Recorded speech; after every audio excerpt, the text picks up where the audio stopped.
Asma Harun dan Abid Liu tak bayar zakat? Betul ke? Hai semua, kita bertemu lagi dalam Zul Adi Studio. Kalau ada yang belum subscribe, bolehlah tekan butang loceng dan juga butang subscribe di bawah ini. Pada masa sekarang ni, banyak pertubuhan kebajikan yang tumbuh untuk membantu orang-orang ramai yang berada dalam kesusahan. Pada pelaksanaan PKP pada tahun 2020, Abid Liu dengan pertubuhannya telah banyak menyumbang kepada masyarakat. Bukan dia sahaja, banyak lagi badan kebajikan lain seperti Aman Palestin. Mereka membantu saudara se-Islam, saudara kita yang berada di Palestin. Sebagaimana yang kita tahu juga, sumbangan orang ramai yang diberikan melalui persatuan ini telah pun disampaikan oleh Abid Liu, begitu juga dengan Aman Palestin. Dan usaha-usaha mereka ini boleh kita lihat daripada media sosial mereka. Cuba lihat ini dan juga ini. Kita saksikan juga beberapa video lain daripada Ustaz Abid Liu dan juga Aman Palestin. Begitu juga dengan Asma Harun. Saya pasti tidak ada dalam kalangan rakyat Malaysia yang meragui tentang sampainya sumbangan yang diberikan itu tadi. Kalau nak ikutkan jumlah kutipan yang terkumpul, pastinya melebihi jutaan ringgit. Sama juga dengan Abid Liu. Kita lihat lori yang besar penuh dengan beras. Begitu juga sumbangan-sumbangan yang kalau kita kira pastinya menjangkau jutaan ringgit. Jadi, dengan dana yang sebanyak ini, adakah mereka perlu bayar zakat? Kalau kita lihat syarikat besar seperti Selcom, Bank Rakyat dan apa jua syarikat yang majoriti pemegang sahamnya adalah Bumiputra Melayu Islam, pastinya mereka akan membayar zakat kepada pusat zakat negeri-negeri yang berkaitan. Tentunya korang pun tahu, jumlah yang mereka berikan adalah 2.5% daripada keuntungan yang mereka perolehi pada setiap tahun. Satu lagi yang kalau saya sebut pastinya anda tahu, iaitu tabung haji. Yang mana tujuan penubuhannya adalah untuk membantu orang Islam pergi haji di Tanah Suci. Mereka ini juga mengeluarkan zakat pada setiap tahun. Jadi, bagaimana pula dengan pertubuhan seperti mana Abid Liu, Asma Harun dan juga Aman Palestin ini? Adakah mereka juga wajib dikenakan zakat? Sebelum kita menjawab persoalan ini, kita kena tahu bahawa syarat untuk diwajibkan zakat ke atas mereka ada beberapa. Yang pertama adalah telah cukup haul. Maksud haul di sini adalah setahun, 12 bulan hijrah, bukan bulan masihi. Kalau kita lihat, apabila wang tadi telah terkumpul lebih daripada 1 tahun, maka ketika itu wajib untuk ditunaikan zakat. Tapi kalau tak cukup setahun, maka mereka tidak perlu mengeluarkan zakat. Kedua, cukup nisab. Kalau kita lihat, nisab yang telah ditetapkan oleh pihak berkuasa agama ialah 20,361. Ia berdasarkan 85 gram emas pada tarikh semasa. Rasanya, duit dalam pertubuhan tadi cukup ke tidak? 20,000.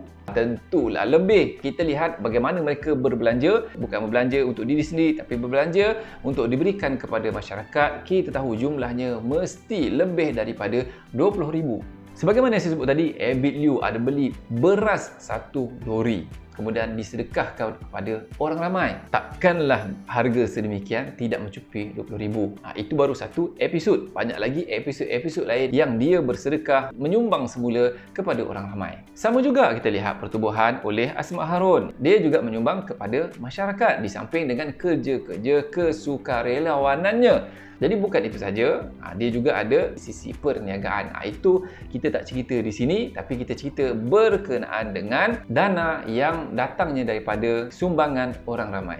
Jadi persoalannya, adakah mereka wajib bayar zakat? Kalaulah mereka ini wajib bayar zakat, zakat jenis apa? Zakat ada banyak jenis. Zakat perniagaan, zakat harta, zakat wang simpanan, zakat barang perhiasan, emas, zakat tanaman, zakat haiwan. Jadi, ini antara jenis-jenis zakat yang perlu kita tahu. Zakat yang mana kalau mereka perlu bayar. Kalau tak, kenapa tak perlu bayar? Korang kena tahu, bukan dua ini sahaja syarat untuk wajib zakat. Kita lihat dulu, duit yang dalam akaun pertubuhan ini datangnya daripada mana? Bila benda tu datang daripada sumbangan orang ramai, takkanlah kita nak kata ia sebagai suatu perniagaan. Dia bukan berniaga dengan duit orang ramai tu. Mereka ini hanya membeli barang, kemudian mereka sampaikan kepada orang-orang yang tak berkemampuan, orang yang tidak bernasib baik. Syarat seterusnya, pemilikan penuh. Kau tahu tak pemilikan penuh tu apa? Pemilikan penuh ni harta yang kita kumpul dan ia milik kita. Contoh kita gaji T20 100,000 sebulan. Kalau setahun dah ada berapa juta duit dia kan, dah lebih daripada nisab yang wajib zakat tadi. So dia kena bayar zakat. Duit tu adalah hasil kerja dia. Jadi dia kena bayar zakat. Duit yang dia dapat, jadi pemilikannya adalah pemilikan penuh. Sama juga kalau ada orang bagi harta dekat kita 1 juta. Dia kata ambil lah kau, aku tak nak apa-apa daripada duit ni, kau ambil lah semua. Itu jadi milik kita, pemilikan penuh. Tak ada orang tadi syaratkan aku bagi kau nanti lepas sebulan kau pulangkan balik. Itu pinjam. Itu bukan pemilikan penuh. Bila suatu benda tadi kita ni pemilik mutlaknya, sama ada harta tadi, harta yang dapat pewarisan, mak ayah kita meninggal, kita dapat rumah ke, dapat kereta, dapat duit dalam bank berjuta-juta, ni orang-orang tertentu sahaja. Tapi kalau macam kita ni, mungkin duit dalam bank tu tak berapa nak ada lah kan. Jadinya kalaulah halnya demikian, barulah kita diwajibkan zakat. Kalau daripada sumbangan ni yang datangnya daripada duit orang ramai, yang mana kita diberi kepercayaan untuk menyalurkan kepada orang-orang yang memerlukan, maka itu bukan duit kita. Pertubuhan ini, pengerusi ataupun founder, pengasas kepada pertubuhan ini, mereka hanyalah jalankan tugas sebagai pemegang amanah dan mereka perlu menguruskan wang tadi dengan cara yang difikirkan terbaik. Jadi macam mana? Kau rasa wajib ke dia orang bayar zakat?